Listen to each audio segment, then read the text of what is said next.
Incident पर sir mainly Haryana के CM ने कहा है कि वो वायलेंस की परमिशन नहीं देंगे, साइटिंग यात्रा की परमिशन नहीं देंगे, citing the previous month violence. लेकिन बीएचपी ने कहा है कि they will anyhow take out the yatra even if there is no permission from the government. यात्रा के साथ कुछ लोगों को लेकर भी गया है, पत्र लेकर। देखिए, ये बीजेपी जो है, बीएचपी उनकी कमज़ोरी भी है, उनकी ताकत भी है। और बीजेपी विश्व हिंदू परिषद के जो भी डिक्टाट्स रहेंगे उसको फॉलो करती आई है और करते रहेगी। तो इससे साफ जाहिर हो गया कि सरकार जो है वहाँ पर बीएचपी चला रही है। और इससे ये बात भी जाहिर हो गई है कि वो जो लास्ट टाइम में जो सरकार की नाकामी थी, वो उनकी एक डेलिबरेट नाकामी थी वायलेंस को रोकने की। क्योंकि अगर आज वो कह रहे हैं कि परमिशन नहीं देंगे, मुख्यमंत्री बोल रहे परमिशन नहीं देंगे और बीएचपी बोल रही कि हम निकालेंगे, तो इसका मतलब एक ही है कि इस तरह के वायलेंस के आगे बीजेपी जो है कमज़ोर पड़ चुकी है। और फिर आपने उस वायलेंस के बाद सिर्फ टारगेटेड तरीक़े से बड़े पैमाने पर करीब 450 के करीब जो कोर्ट में एफिडेविट दायर किया गया, उसमें बड़े पैमाने पर आपने मुसलमानों की इमारतों को, बिल्डिंग्स को, घरों को टारगेट किया। और ऐसे लोगों को भी आपने टारगेट किया जिनके पास पूरे डॉक्यूमेंट्स हैं। आपने ऐसे आदमी का भी घर तोड़ दिया जिसने हिंदू भाइयों की जान बचाई थी। तो ये एक टारगेटेड वायलेंस हो रहा है और टारगेटेड कलेक्टिव पनिशमेंट डिमोलिशन के ज़रिए मुसलमानों को दिया जा रहा है। और अब तो खैर कई मुसलमान के घर बचे ही नहीं, इतने घर आपने तोड़ दिए बीजेपी की हरियाणा की सरकार ने वहाँ पर। और अफसोस की बात यह है कि ये G20 होने जा रहा है, तो कौन वायलेंस करना चाहता है, देख लीजिए अब आप। अभी जैसे जिस तरह से जो है कुछ लोगों को यात्रा करने के लिए परमिशन दी जा रही है, कुछ लोगों को रोका जा रहा है। बीएचपी एक तरीके से कह रही है कि पिछली बार की जितनी नहीं, विश्व हिंदू परिषद खुद गवर्नमेंट बनी हुई है वहाँ पर गवर्नमेंट बीजेपी की नहीं, विश्व हिंदू परिषद जो बोले वो कर रहे हैं वो लोग। इसीलिए तो आपने कलेक्टिव पनिशमेंट दिया, कोई घर बाकी नहीं रहा, मुसलमानों का घर ही तोड़ दिया, आपने बिल्डिंगें तोड़ दी, आपने हज़ारों लोगों को आज आसमान के नीचे अपनी ज़िंदगी गुजार रहे हैं, बारिश में और धूप में। अभी जिस तरह से बीएचपी कह रही है, बीजेपी के खिलाफ जाकर ये कह रही है कि हम किसी भी ये सब ड्रामा है, ये सब ड्रामा है। कोई फ़र्क नहीं है बीएचपी में, बीजेपी में कोई फ़र्क नहीं है। सर, कुछ लीडर्स को भी अरेस्ट किया गया है, डिटेन किया गया है। सब ड्रामा है, ये सब ड्रामा है। मगर ये अच्छा है कि देश देख रहा है कि सितंबर के अब पहले हफ्ते में या जो भी 8-9 तारीख को जो G20 होने जा रहा है, कौन ये सब माहौल ख़राब कर रहा है। तो बीजेपी खुद कर रही है विश्व हिंदू परिषद को इजाज़त देकर। आप सरकार में हैं और एक ऑर्गेनाइजेशन आपको बोलती है, थटन करती है, तो आप झुक जाते हैं उनके आगे। ये आप सरकार चला रही है, रूल ऑफ लॉ है आपका। यानी ओपन आपके इलेक्टेड गवर्नमेंट को कोई थटन करता है तो रूल ऑफ लॉ प्रिवेल होगा, या फिर ऑर्गेनाइजेशंस के आप इनकी धमकी को आप के आगे झुक जाएंगे। तो ये झुक गए लोग। सर, एक तरफ से सरकार वायलेंस को रोकने की कोशिश कर रही है सर। क्या सरकार खुद मिली हुई है, क्या रोक रही है? सरकार खुद मिली हुई है। वो जो टारगेटेड घरों को तोड़ा गया वो क्या है? बीएचपी ये कह रही है कि आज के दिन क्योंकि श्रावण सोमवार आखिरी सोमवार है, तो इसीलिए ये यात्रा की जा रही है। सवाल उसका नहीं है, सवाल उसका ये नहीं है। सवाल ये है कि जब एक इलेक्टेड गवर्नमेंट कह रही है कि हम अलाउ नहीं करेंगे और वो लोग कह रहे हैं कि हम करेंगे, तो आप झुक गए। सरकार डर के झुक गई और सरकार मिली भी है इन लोगों से। वो कह रहे हैं शांतिपूर्ण, वो सब बकवास है, वो सब बकवास बातें हैं। आप जब आपके सामने वायलेंस हुआ और वायलेंस के नतीजे में वहाँ पर एक टारगेटेड लोगों के घर तोड़े गए, फिर उसमें कितने 5 या 6 लोगों की जानें चली गई, उसके बावजूद भी सब हो रहा है।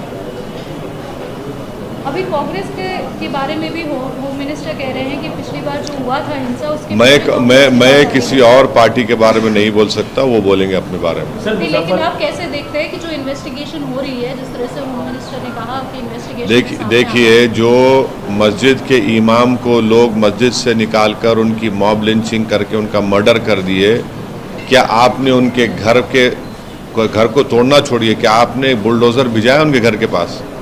आपने नहीं भिजाया, आपने कुछ नहीं किया। जो लोग विजुअल्स आए जो अपने बंदूक से गोलियां चला रहे हैं, उनको पकड़ा आपने? नहीं पकड़ा आपने। कितने आरोपियों का नाम आ रहा है? कितने जो लोग वीडियोस निकाले, वो पहली यात्रा के पहले जो वीडियोस निकाले थे, आपने कितनों को पकड़ा? वो तो आपके लिए मोना डार्लिंग बने हुए हैं पूरे। आपकी तरफ से किस तरीके से जो है आप इस मामले को लेकर जाने वाले हैं? कोई न्यायिक तौर पर? नहीं, हम तो बोल रहे हैं हुकूमत देख रही है, और अफसोस ये है कि जिन लोगों का घर तोड़ दिया गया, जो धूप में बारिश में बेघर हो चुके हैं, ये ऐसी सरकार है बीजेपी की जिनके दिलों में इंसानियत नाम की कोई चीज बाकी नहीं रही। आपने सुप्रीम कोर्ट के जजमेंट को आपने डिसरिगार्ड करा, ड्यू प्रोसेस फॉलो नहीं किया, और आपने जाकर अचानक पूरे 450 घरों को तोड़ दिया, आपने बिल्डिंग्स को तोड़ दिया, मेडिकल शॉप्स को तोड़ दिया। ये आपका इंसाफ करने का तरीका है? ये जुल्म है आपका, ये बीजेपी का, हरियाणा की सरकार का। आप कोर्ट के दरवाजे खटखटाएंगे? लोग गए हैं ना कोर्ट को, देखिए, नहीं, कोर्ट लोग गए हैं, जिम्मेदार लोग कोर्ट को गए हैं, हम देख रहे हैं कोर्ट क्या फैसला लेगा, देखेंगे। सर, मुजफ्फरनगर वाले मामले में टीचर ने आगे आकर कहा कि वो किसी भी तरीके का कम्युनल एंगल इसमें नहीं है, और टीचर हो सकता है कि उनको समझ में नहीं आ रहा, उनका जो जहर उन्होंने पैदा किया मासूम बच्चों के जरिए, क्योंकि वो एक बड़ी कम्युनिटी को बिलोंग करती हैं और एक बड़ी कास्ट को बिलोंग करती हैं, और वहाँ पर मुसलमान कम तादाद में है, तो इसलिए उनका ये जो बयान है वो उनके कम्युनल बिहेवियर का एक अक्कासी करता है। वो बैठकर बच्चों को बोल रही है कि मोहम्मदन बच्चों को मारो, वो बैठकर कह रही है कि तुमने हल्का क्यों मारा, और मारो, और उसके बावजूद भी उनमें इतनी बराबर भी शर्म नहीं है, हया नहीं है कि आप टीचर हैं और पेरेंट्स आपके भरोसे पर बच्चों को भिजाते हैं, और आप वहां पर बैठकर उन मासूम बच्चों को हिंदू मुसलमान बता रहे हैं। अब तक अरेस्ट क्यों नहीं किया जा रहा उस टीचर को? उन पर सेक्शन 75 जुवेनाइल जस्टिस एक्ट क्यों नहीं लगाया जा रहा है? और ये क्या तमाशा है, वहां पर वो मासूम बच्चे को लाकर उन बच्चों से गले मिला रहे हैं। और आज मैं देखा कि वो बच्चा कह रहा है कि रातों में नींद नहीं आ रही मुझे। आप मासूम बच्चों के मेमोरीज को बर्बाद कर रहे हैं। 7 साल के बच्चों को आप सिखाते हैं नफरत, हिंदू मुसलमान, ये सब नफरत, आप टीचर रहकर, और आपको जरा भी उसका वो एहसास नहीं है। बजाय इसके कि आप चुल्लू पर पानी में डूब मरते कि आप टीचर रहकर आपने इस तरह हरकत की, और आप ये कह रहे हैं कि नहीं, मैंने नहीं किया, मुझे कोई उसका अफसोस नहीं है। अगर वहां पर नरेंद्र मोदी के कोई स्टैचू को जला देगा या उत्तर प्रदेश के मुख्यमंत्री के पोस्टर को फाड़ देगा, तो पुलिस क्या करेगी बताइए हमको? क्या करेगी पुलिस? आप नहीं जाएंगे वहां पर? क्यों नहीं जाएंगे? क्यों नहीं जाएंगे वहां पर? आप बताइए, आप ये क्या हो रहा है? और आप उसके बाप से कह रहे हैं, बाप को दबाव डाल दिए। मैं बात किया वो बच्चे के फादर से, वो बोल रहे कि मुझे आकर कहा गया कि गांव में माहौल खराब हो जाएगा। एक बाप अपनी बच्चे की इज्जत की लड़ाई नहीं लड़ सकता, उसके हक की लड़ाई नहीं लड़ेगा, माहौल खराब हो जाएगा। बच्चे को बिठाकर स्कूल में उसको पीटते हैं, वो माहौल जब खराब नहीं हो रहा है। अफसोसनाक बात है, यानी इतनी तकलीफदेह बात है कि छोड़ दीजिए मुसलमान था, कोई पेरेंट्स अगर अपने बच्चों को स्कूल को भिजाते हैं तो टीचर के पास क्यों भिजाते? कि माँ बाप के बाद अगर कोई इन बच्चों को मोल्ड करता है तो टीचर मोल्ड, वो टीचर खुद नफरत पैदा कर रही है और बोल रहे हैं कि नहीं ये ऐसा होता है। मैं भी स्कूल गया, सबको स्कूल गए कि हमारे किसी को इस तरह के मारा गया, पीटा गया कि तुम्हारा ये समुदाय ताल्लुक है, और फिर उन पर कोई एक्शन नहीं लिया था। बेलेबल सेक्शन लगाते हैं। सेक्शन 75 जुवेनाइल जस्टिस एक्ट के किस लिए इस्तेमाल होगा? National commission for child protection क्या सोते रहेगा? नेशनल ह्यूमन राइट्स कमीशन सोते रहेगा इसमें? और पुलिस क्या एक्शन ले रही है बताइए? पुलिस तो सेटल करा रही है, सेटलमेंट करा रही है खाली पुलिस। वहां पर बाप को दबाव डाल रही है कि तुम कुछ मत करो। वो बच्चा रातों में नींद नहीं आ रही है, उसको सो नहीं पा रहा है, क्योंकि वहां पर मुसलमान कमजोर हैं, एग्रीकल्चर लेबरर हैं, इसलिए आप दबाव डाल रहे हैं वहां पर। और पुलिस और सरकार प्रशासन पूरा उनका साथ दे रही है। आपने तो पूरा वीडियो ट्वीट किया था, लेकिन national child commission for protection national commission for child protection का सेक्शन 75 जुवेनाइल जस्टिस एक्ट क्या कहता है?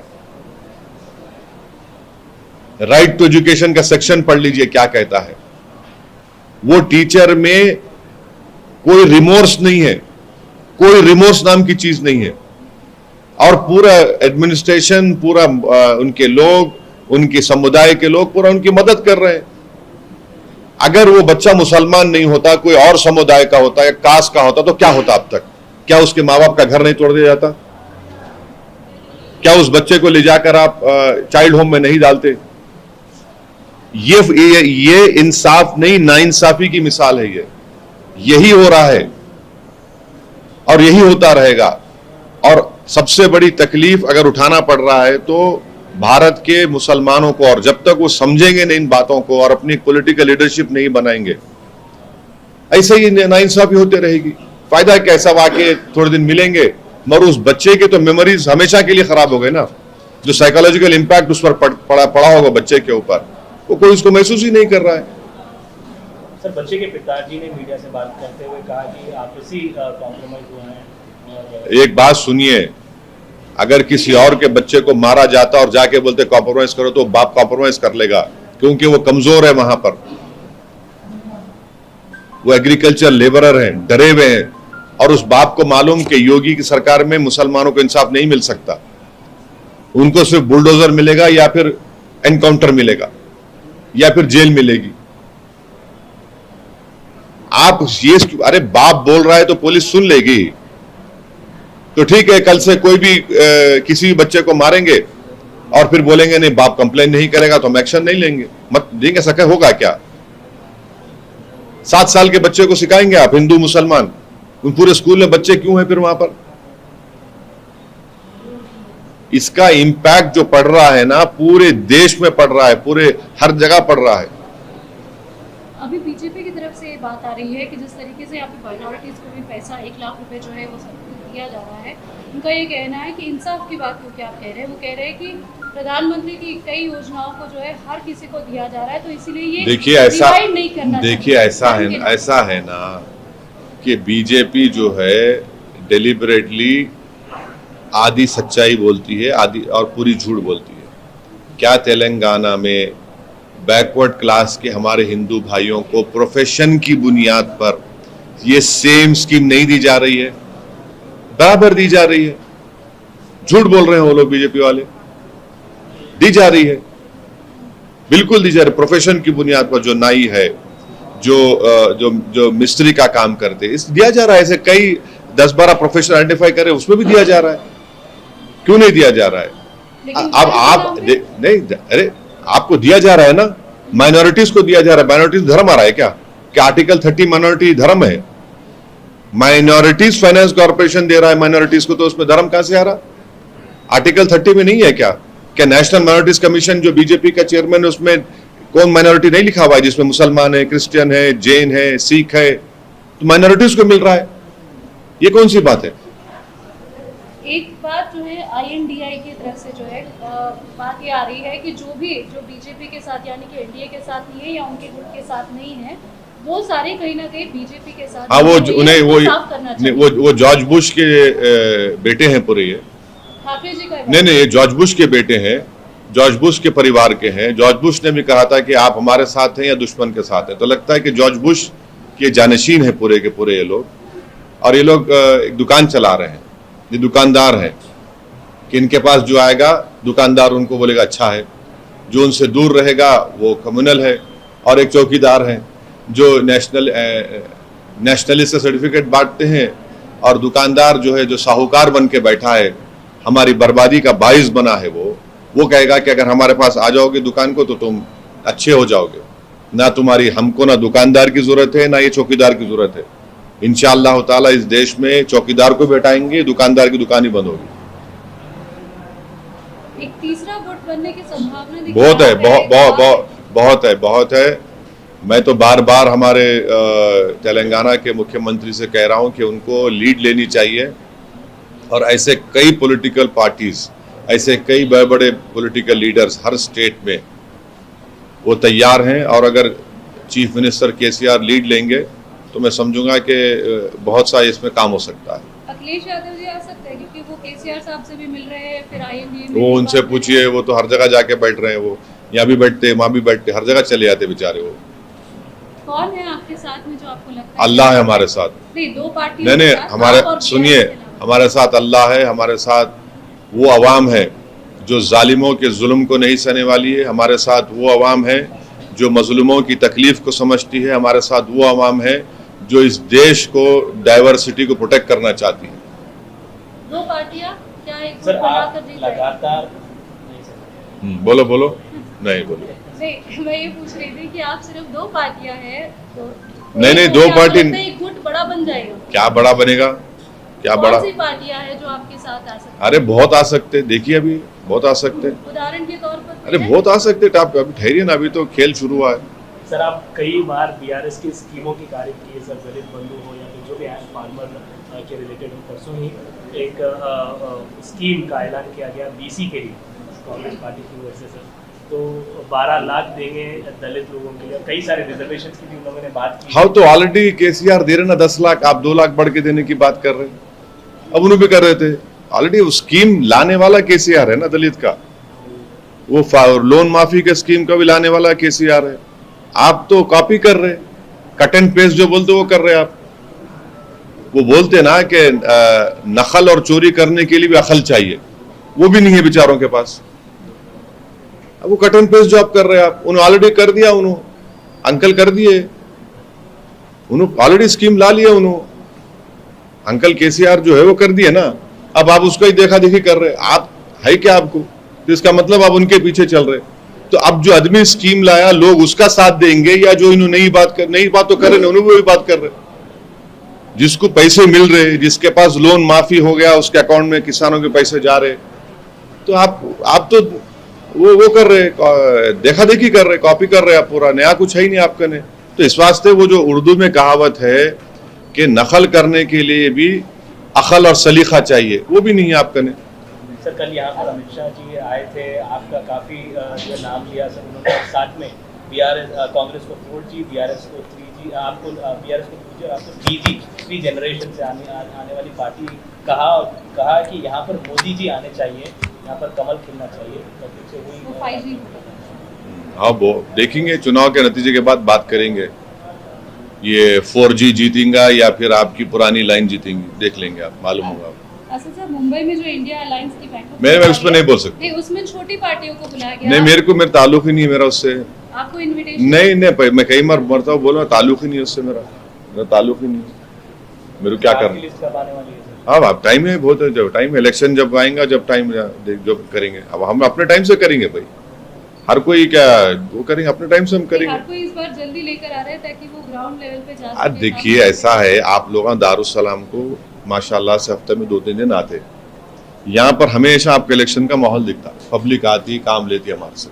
दूसरे पार्टियों को इलेक्शन के माहौल में आना पड़ता। हम लोग साल के 12 महीने जनता का काम करते रहते और सिर्फ जमीन पर रहते, हवा में नहीं रहते हम लोग। हमारा पार्टी के मेंबर्स, हमारे पार्टी के एमएलए, कॉरपोरेटर्स, है हम में कमजोरी है, हम नहीं बोल रहे, मगर मैक्सिमम हमारी कोशिश होती है कि आवाम के दरमियान रहना।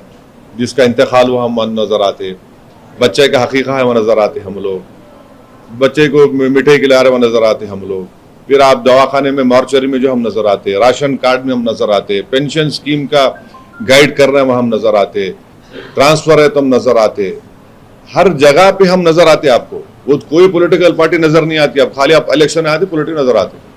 हम लोग हर जगह पे माशाल्लाह से काम करते आए, हमारी यही हमारी ताकत है, यही हमारी मेहनत है। और हम इससे हमारे को भरोसा है अवाम हमारे को इंशाअल्लाह ताला हमारे को और बड़ी ताकत से नवाजेगी, हमको कामयाबी मिलेगी।